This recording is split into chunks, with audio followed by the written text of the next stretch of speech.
नमस्कार दोस्तों, मैं रविंद्र त्रिपाठी आप सबका अपने YouTube channel cinema with Ravindra Tripathi पर स्वागत करता हूं। मित्रों, आज मैं जिस फिल्म की चर्चा करने जा रहा हूं जिसका नाम है धाकड़, जो इसी हफ्ते शुक्रवार को रिलीज हुई है और उसके निर्देशक हैं रजनीश भाई और इसमें प्रमुख भूमिका है कंगना रनावत की। एक समझ लीजिए कि वो इस फिल्म की हीरो भी हैं, हीरोइन भी हैं, यानी कि उन्हीं के इर्द गिर्द फिल्म चलती है। और इसमें अर्जुन रामपाल खलनायक की भूमिका में हैं। अर्जुन रामपाल भी कभी हीरो हुआ करते थे, लेकिन वक्त ने पलटा खाया तो फिर विलेन भी बनने लगे।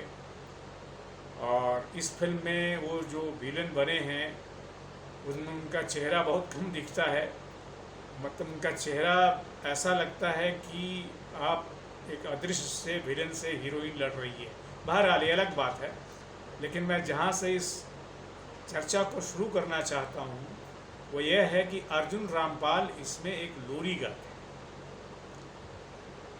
उस लोरी का मुखड़ा है सो जा रही, मतलब एक बच्ची को सुलाने के लिए है। एक खलनायक जो है एक बच्ची को सुलाने की कोशिश कर रहा है। पर मुझे लगता है कि निर्देशक जो महोदय जो हैं उन्होंने इस लोरी को इसलिए भी रखा है कि अगर दर्शक इसे देखते हुए, यानी धाकड़ को देखते हुए बीच में अगर सोना भी चाहे तो उसे किसी तरह का अपराध बोध नहीं हो, या झपकी लेना चाहे तो बिना ये सोचे कि कोई आदमी बगल में देख रहा है, मैं खर्राटा ले लूँ अगर 2 मिनट के लिए, तो ले सकता है। इसीलिए शायद ये लोरी लिखी गई है। अब एक मजाक नहीं है, मजाक इसलिए नहीं है कि ये फिल्म देखते हुए कई बार आपको नींद की झपकी आ सकती है, आपको सोने की इच्छा हो सकती है। इस फिल्म की ये बहुत बड़ी कमज़ोरी है कि इसका जो पेस है, हालांकि ये एक्शन फिल्म है पर इसका पेज जो है पेस बीच बीच में ढीला हो जाता है। बहरहाल इसमें कुल किस्सा ये है कि अग्नि नाम की एक फील्ड एजेंट है, बनी है कंगना रनावत इसमें। और कंगना जो हैं वो ऐसी फील्ड एजेंट हैं जो कई बार जो उनकी जो सुपीरियर अफसर हैं उनकी भी अनदेखी कर जाती हैं और अपना जो उनका मन होता है वो कर लेती हैं। बहरहाल उनको एक सेंट्रल इंडिया कहा गया है, उसमें भेजा जाता है एक मिशन पर। और इसमें रुद्रवीर नाम का एक जो खलनायक है, जो कोल माफिया भी है और ह्यूमन ट्रैफिक भी करता है, लड़कियों का बिजनेस करता है, लड़कियों को छोटी बच्चियों को खरीदता और बेचता है, उसको पकड़ने के लिए वो कुल मिला करके या उसको नैप करने के लिए उनको मिशन पर भेजा जाता है। अब सवाल है कि कंगना रनावत उसमें कामयाब होती है या नहीं होने का तो कोई सवाल नहीं है, क्योंकि फिल्म भी कंगना रनावत को इमेज मेकओवर देने के लिए बनी है। जैसे कि आपने अगर किल बिल फिल्म देखी हो तो आपको साफ लगेगा कि उसमें जो हीरोइन उमा थर्मन है उनका जैसा तो नहीं पर उनसे थोड़ा थोड़ा मिलता जुलता उनका कैरेक्टर बनाया गया है। जिसे एक बार किल बिल फिल्म में जो उमा थर्मन है उनको ज़मीन के नीचे गाड़ दिया जाता है, फिर वहाँ से भी उठ खड़ी होती हैं।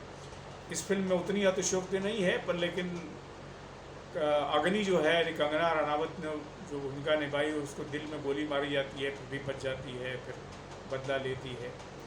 पर ये लेकिन एक कहानी का कुछ ताना बाना जो स्ट्रक्चरिंग जिसको कहते हैं, जिसको फिल्म का पूरा जिसको कहते हैं स्क्रीन प्ले कहते हैं, वो इतना कमज़ोर हो गया है कि बीच में एक्शन दिखता है, बहुत प्रभावशाली एक्शन है बीच में कंगना रनावत का, लेकिन जो सीमलेसनेस होता है बीच में, जो अच्छी फिल्म की एक बड़ी खूबी यह होती है कि वो सीमलेस होती है, कहीं उसमें कोई उधेड़ उघड़ा हुआपन नहीं हो पाता है, वो शुरू से अंत तक आपको बांधे रखती है, इसको सीमलेसनेस कहते हैं। वो इस फिल्म में नहीं है।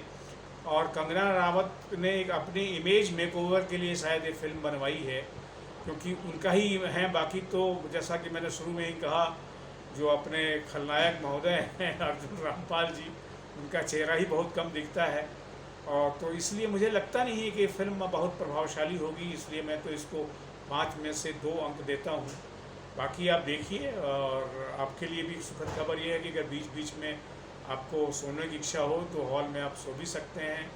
तो इस तरह से दर्शकों का भी ख्याल ये फिल्म रखती है। और इसमें दिव्या दत्ता भी भूमिका में हैं। उनकी भूमिका थोड़ी ठीक ठाक है, लेकिन बहुत असरदार नहीं है। लेकिन दिव्या दत्ता का हाल ये है कि उनको जो भी भूमिका मिल जाती है कर लेती हैं, क्योंकि वो बेचारी हैं फिल्मी दुनिया में। तो उनको अर्जुन रामपाल की तरह वो भी होगी, जो भी मिले उससे शिकार कर लो। तो कुछ इस तरह से है फिल्म, कहीं से आपको बांधती नहीं है, पकड़ती नहीं है। और अगर आप इसको देखना ही चाहते हैं तो देख लीजिए, मैं आपको रोक नहीं सकता। लेकिन मैं तो इसको, जैसा कि इतना कहने के बाद कुल मिलाकर बनता है कि 5 में से 2 ही अंक देता हूँ। धन्यवाद आप।